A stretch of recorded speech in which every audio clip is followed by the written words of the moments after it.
그래서 창 모양을 이렇게 만든 것입니다. 이 습기 제거에 신경을 쓴 것은 이 창뿐만이 아니라 이 벽도 흙벽이 아니라 판자벽을 대서 도배를 한 것입니다. 자, 그러면 이 목욕을 할 때 이 용품은 어떤 것이 필요했을까요? 온궁사실에 보면 당시 사도세자가 목욕을 하러 갈 때 준비했던 그 용품들이 기록이 되어 있습니다. 오동표자, 오동나무로 만든 바가지를 말합니다. 흑진 칠반, 오칠을 한 소반이 필요하다고 했는데 그 용도는 분명하지 않지만은 아마 바가지나 이런 물건들을 올려놓는 데 사용하지 않았나 싶습니다. 또 큰 함지박, 연박, 작은 물바가지를 말합니다. 놋대야와 의자도 필요하다고 썼고요. 또 수건도 14장이나 필요하다고 기록이 되어 있습니다. 이뿐만이 아닙니다. 자주색 비단에 솜을 넣어 만든 옷도 필요하다고 했는데 아마 그것은 요즘의 목욕 가운쯤으로 생각하시면 될 듯 싶습니다. 자, 그러면 왕은 어떻게 목욕을 했을까요?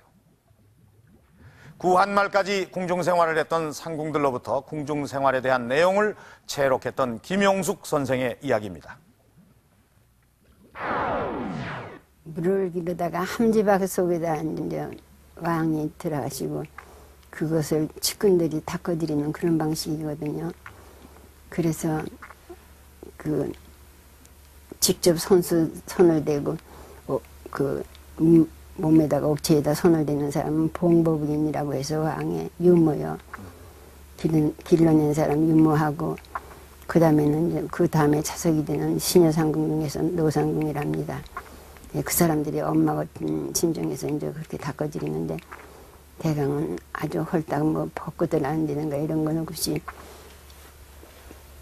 좀 가리고선 아마 얇은 바지 같은 거 헛겹을 비단 같은 거 그런 걸보다 감싸고 들어가면 이제 왕은 돌아 앉아서 있으면 그걸 닦아드리고. 왕은 목욕을 할 때도 옷을 다 벗지 않고 입고 했던 모양입니다. 온천을 위한 궁궐인 온양행궁. 과연 이 온천수로 목욕한 왕들은 이 온천의 효험을 본 것일까요? 온양에 온천이 발견된 것은 백제때로 거슬러 올라간다. 다리를 다친 학이 온천수에 발을 담그고 나았다는 전설이 전해져 내려오는 온양은 예로부터 온천을 찾는 사람들의 발길이 이어졌다.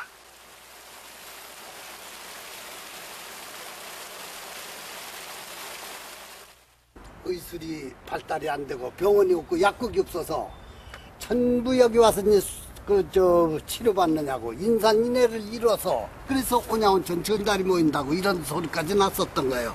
그러니까 신경, 통보, 관절염, 산후증, 타박상, 위장병 할 것 없이 또 이렇게 허리 구부러진 사람들 와서 하여튼 목욕탕에서 점심을 갖고 와서 먹어가마들 이렇게 며칠씩 먹어가면 한번 따서 가요. 그래서 이렇게 참 아주 신비의 온천이죠. 동의보감에도 온천수의 효험에 대해 기록하고 있는데 힘줄과 뼈가 오므라드는 경우 특히 피부병에 효험이 있다고 한다. 조선의 왕들이 온천을 찾은 것도 바로 이 온천수의 효과를 기대했기 때문이다.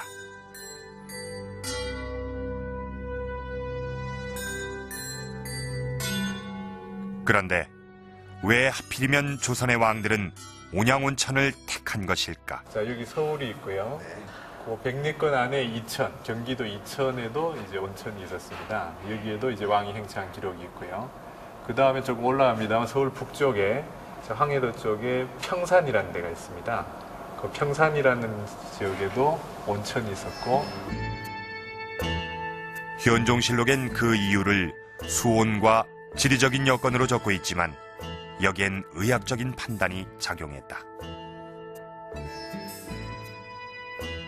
온천이 있는 지역의 그 지방관에게 그 지역의 그 온천물을 서울로 올려 보내도록 명령을 내리는데 이 명령에 따라서 각 지방관이 온천물을 서울로 올려 보내면은 그 온천물을 가지고 어휘들이 그러니까 당시에 그 임금이 그 겪고 있는 질병을 치료하는데 가장 효과적이라고 생각하는 그 판단되는 그런 온천들을 나름대로 당시의 의학 상식이나 기술을 통해서 그 선별을 한 다음에 그 결정을 했을 것으로 그렇게 추측됩니다. 역대 왕 가운데 온천에 가장 관심이 많은 왕은 세종이었다.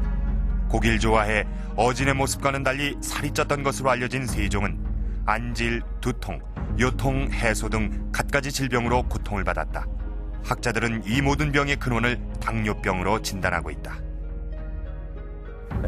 세종 임금은 30세를 전후로 해서 이 당뇨 증세를 앓기 시작했는데 이후에 세종 임금이 그 당뇨로 인한 그 고충을 토로하는 그 내용 중에 하루에 마시는 물 동이가 어찌 한 동이만 되겠느냐 이렇게 그 고충을 토로하는 그런 그 기록이 보입니다.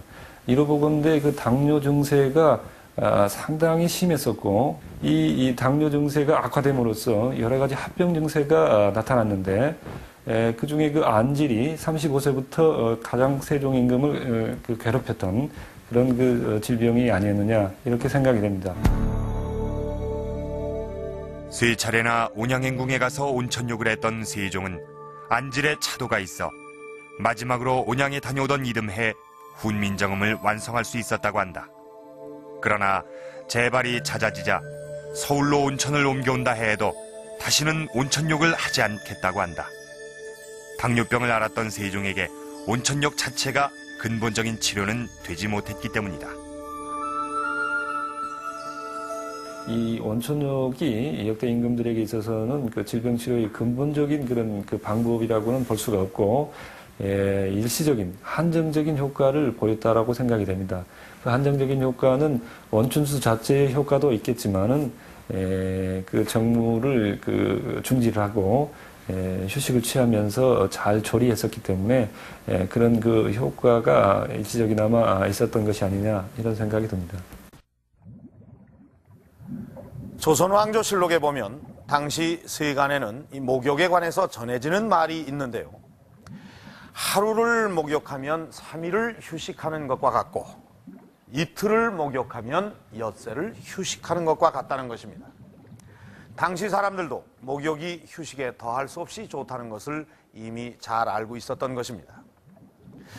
자, 이렇게 온양행궁에 행차를 한 왕은 태기를 해서 목욕을 하게 되는데 이 사도세자의 경우를 보면은 이 행궁에 7일 동안 머물면서 5차례 목욕을 했다고 합니다. 그렇다면 거의 매일 온천을 했다고 볼 수가 있습니다. 이 온천욕 때문인지 이 온양행궁을 다녀간 왕들은 이 병이 나아진 것은 아니지만 이 건강 상태가 아주 좋아져서 서울로 돌아간 것만은 분명합니다. 그런데 이 행차한 왕만 온천을 했던 것일까요? 이 온양행궁도를 보면 목욕을 할 수 있는 온천이란 건물은 이곳 한 곳뿐입니다. 하지만 왕 혼자만 온천을 한 것은 아니었습니다. 세종실록에 보면은 온수용 출처, 그러니까 온천수가 솟는 곳에 이 굴정조가 우물을 만들고 집을 지어서 남부 개득 목욕, 남자와 부녀자가 모두 목욕을 할 수 있도록 하라는 내용입니다. 지도에는 나와 있지 않지만은 어딘가에 이 지역 주민 모두가 목욕을 할 수